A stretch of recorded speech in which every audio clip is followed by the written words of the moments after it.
And I think that you deserve this. Oh my gosh.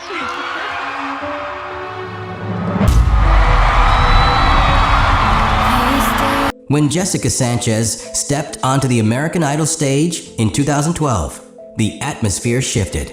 Viewers didn't just see a contestant, they witnessed a prodigy.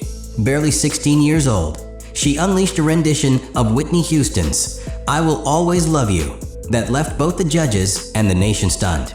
Even the most seasoned critics were forced into silence, some even suggesting they were witnessing the arrival of a generational talent.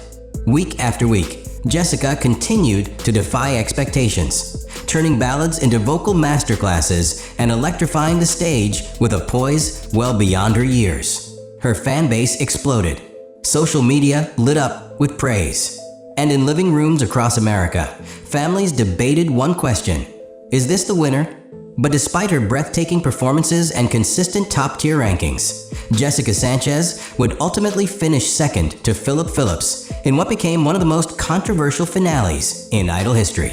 Many fans insisted she had been robbed, some citing industry bias, others pointing to flawed voting systems. Regardless of the outcome, her finale performance wasn't a farewell, it was a coronation.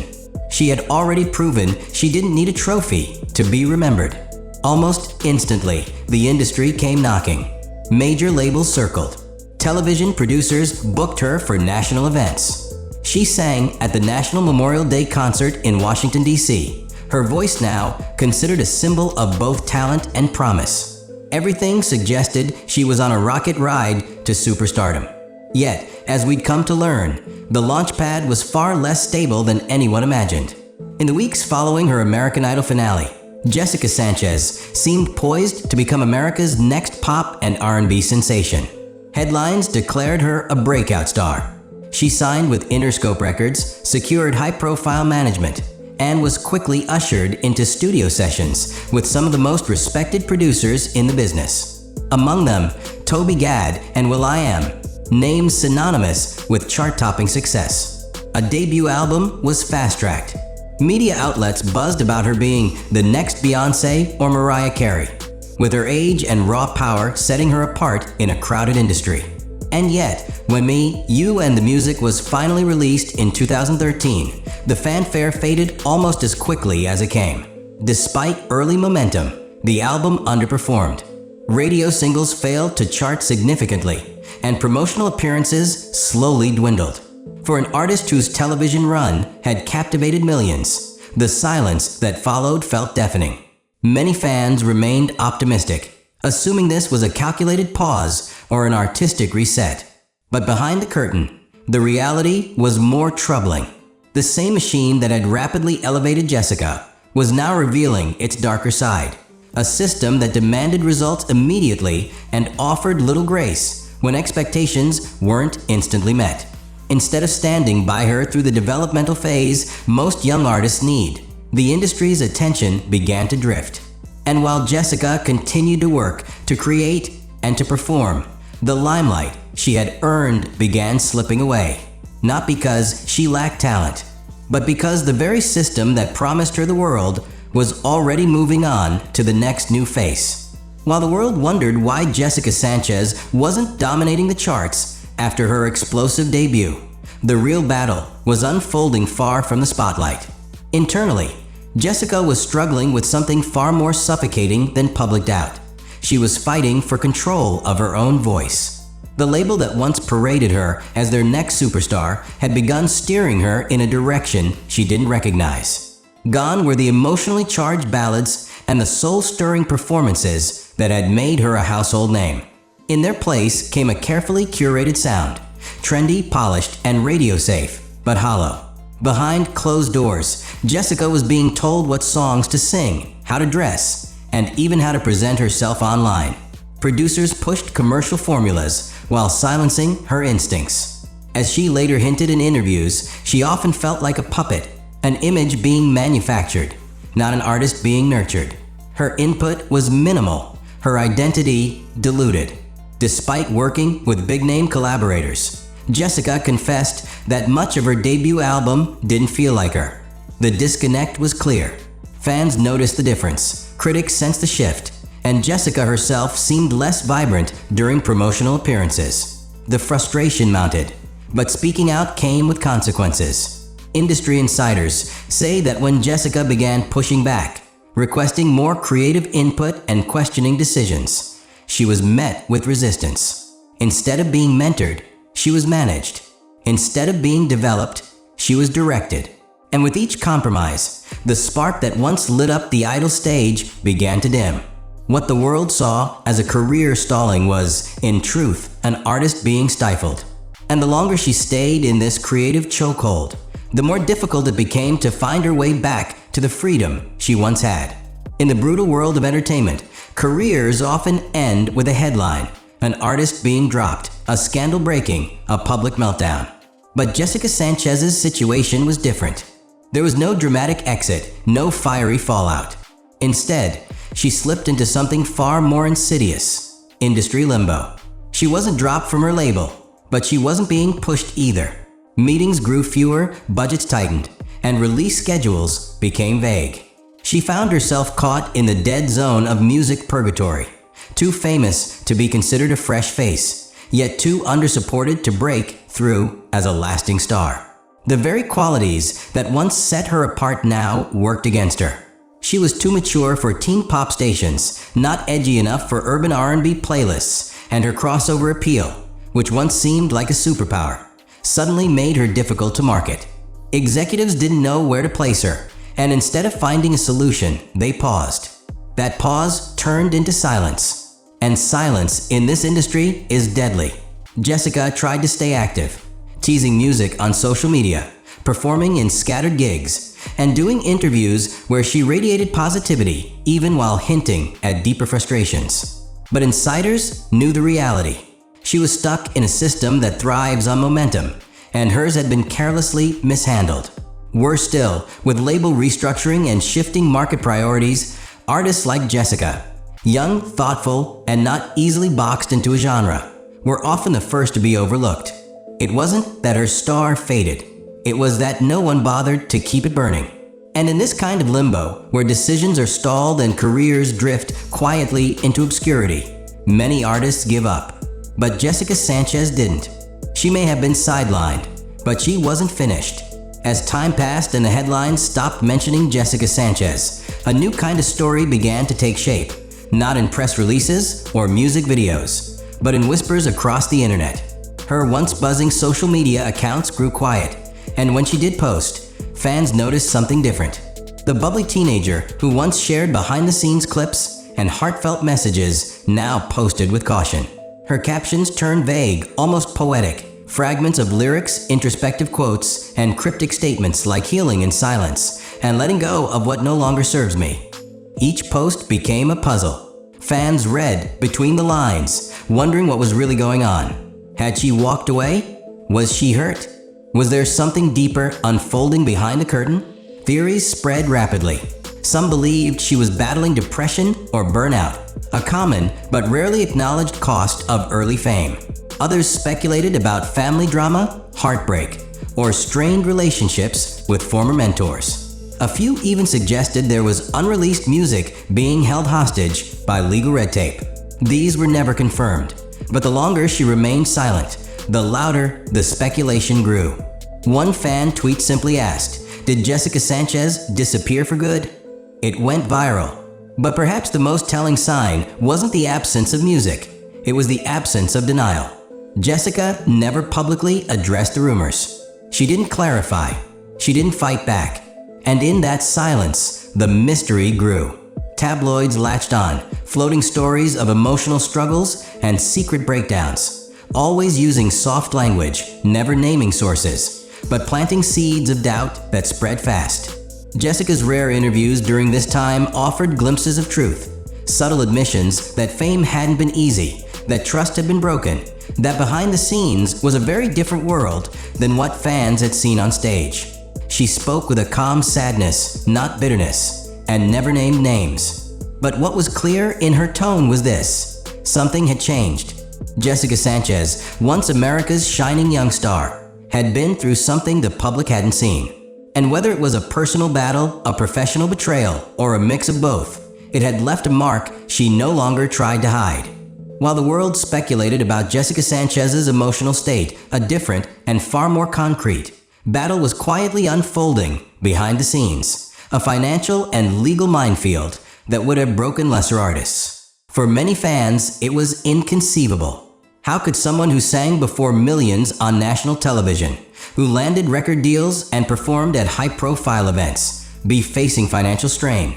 But insiders began whispering a truth that cast a harsh light on the reality of reality TV fame. Despite her success on American Idol, Jessica's earnings were heavily diluted by contracts, management fees, production costs, and label-controlled royalties. Her debut album reportedly failed to recoup expenses, leaving little in the way of profit. Tour revenue, too, was split among multiple stakeholders, and while the public saw glitz and glamour, Jessica was learning just how little of it actually translated into long-term stability. Rumors of unpaid taxes, frozen royalty accounts, and attempts to exit unfavorable management deals began circulating in industry circles and fan forums alike. Some claimed she was locked into restrictive agreements that stifled both her creative and financial independence. Others hinted that she had tried, unsuccessfully, to buy back control of her music, only to be met with legal hurdles and threats of litigation.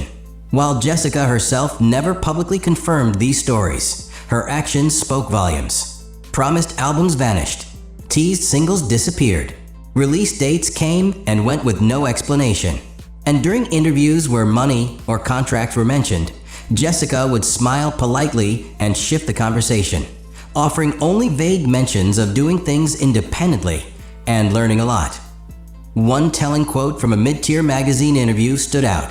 "Doing it on your own is freeing, but it's also really expensive." Fans began to understand that the silence wasn't just emotional, it was strategic. She wasn't stalling because she lacked ideas. She was fighting a system that made it nearly impossible to move forward without paying for the past. It became clear that Jessica's biggest battles weren't about talent or relevance. They were about ownership. She was trapped in a maze of outdated contracts, financial pitfalls, and corporate red tape. And yet, even in this storm, she refused to vanish. Instead, she started plotting a new route, one that would take her far from the spotlight that had once promised her everything. As doors continued to close in the American music industry, Jessica Sanchez did something few expected. She turned her gaze outward. Drawing on her Filipino and Mexican heritage, she shifted focus towards Southeast Asia, where her name still carried weight and her voice was met with reverence. It was in the Philippines that Jessica found not just an audience, but a home. What American radio executives deemed too niche, Filipino fans saw as a source of pride. She wasn't a fallen star. She was a reclaimed icon. Her reintroduction to Filipino media wasn't subtle. It was explosive. She appeared on major television shows like ASAP and Eat Bulaga, gracing stages with a presence that was more powerful and self-assured than ever. Her live vocals earned standing ovations, and concert promoters scrambled to book her. Venues sold out in hours. She headlined national events, collaborated with beloved local artists, and even participated in state-sponsored functions where she served as a symbol of bicultural excellence. Her single Lead Me Home became an unofficial anthem for overseas Filipino workers and diaspora youth, bridging continents with its emotional resonance. But this wasn't just a career move, it was a personal transformation. Jessica began weaving Tagalog lyrics into her songs. She fused traditional Filipino sounds with modern R&B, creating music that didn't just entertain, it empowered. For the first time since her Idol days, she looked fully in control, fully seen, and fully heard. The shift reinvigorated her social media presence. Her follower count surged, and her music videos racked up millions of views. She was no longer chasing mainstream validation. She was building her own empire on her own terms. Her interviews in the region reflected a tone of peace, purpose, and pride. She spoke openly about being miscast in the American market and finally being allowed to create without boundaries. And while the US media largely ignored this second act, Filipino news outlets treated her like royalty. What had begun as a retreat had evolved into a renaissance. But even as she flourished abroad, one lingering question refused to die back home. Would Jessica Sanchez ever return to reclaim the American stage? Or was this new chapter the final answer to what fame could look like on her own terms? While Jessica Sanchez was being celebrated overseas, something more profound was unfolding behind the curtain. A slow, deliberate evolution that revealed an artist no longer defined by chart positions or red carpet appearances. In America, her presence became sporadic, almost ghost-like. She emerged just often enough to stir conversation. Cryptic Instagram captions, late-night TikToks, unplugged covers, and occasional interviews filled with coded language about letting go, starting over, and finding clarity. But behind the mystique, Jessica was quietly rebuilding herself, personally, emotionally, and musically. No longer tethered to a label's vision or industry gatekeepers, she began creating from a place of freedom. Her sound shifted, no longer chasing top 40 formulas, but leaning into something more introspective, genre-blending, and emotionally raw. Songs like Tired, released without fanfare, began gaining traction not through marketing budgets, but word of mouth. Listeners connected with her vulnerability. There were no heavy beats, no auto-tune, just emotion laid bare. One track tackled burnout, another, heartbreak. They were fragments of her story told without polish, but with power. Collaborations with international producers added layers to her new sound, drawing influence from lo-fi R&B, indie pop, and even ambient soul. It was Jessica stripped down, no filters, no approval loops, just pure artistry. And while American media outlets continued to overlook her, her fan base did the opposite. They stayed, they listened, they amplified. Without even trying, she was creating a movement, one built not on algorithm tricks or label marketing, but loyalty and resonance. Fans didn't just want music, they wanted the truth. And Jessica was giving it to them piece by piece. Alongside the music, whispers began circulating of a Netflix-style documentary in development. A few unconfirmed reports hinted at a production crew quietly following her for over a year, capturing the behind-the-scenes realities of an artist who had risen, fallen, and chosen reinvention over revenge. At the same time, news of an international tour began to leak. Smaller venues, intimate crowds, no grand spectacle, just Jessica and her voice. And perhaps that was the point. She no longer needed to prove herself. She wasn't staging a comeback. She was living a continuation. In the shadows, she had become something the industry rarely allows an artist to become: authentic. And now, as her music resonated deeper and wider, people began to realize Jessica Sanchez wasn't fading. She was finally coming into focus. Even as Jessica Sanchez quietly rebuilt her life and career far from the glare of Hollywood, the mystery surrounding her never faded. It intensified. Every social media post, no matter how casual, became a topic of fan dissection. A lyric snippet, a selfie with a cryptic caption, or a silent pause in activity could spark days of speculation. Online forums analyzed her wardrobe choices, rewatched old interviews for hidden meanings, and even tracked who she followed and unfollowed. This wasn't just fandom, it was fascination. Jessica had become an enigma, not because she wanted attention, but because she mastered the art of giving just enough to keep people wondering. Her romantic life, long kept out of the spotlight, only fueled the intrigue. She's been linked to fellow artists, influencers, and creatives over the years, but nothing ever confirmed. And Jessica never indulged in public flirtation or tabloid teasers. When asked about love in interviews, she'd smile and say she was focused on the music. That silence, intentional or not, only built her legend.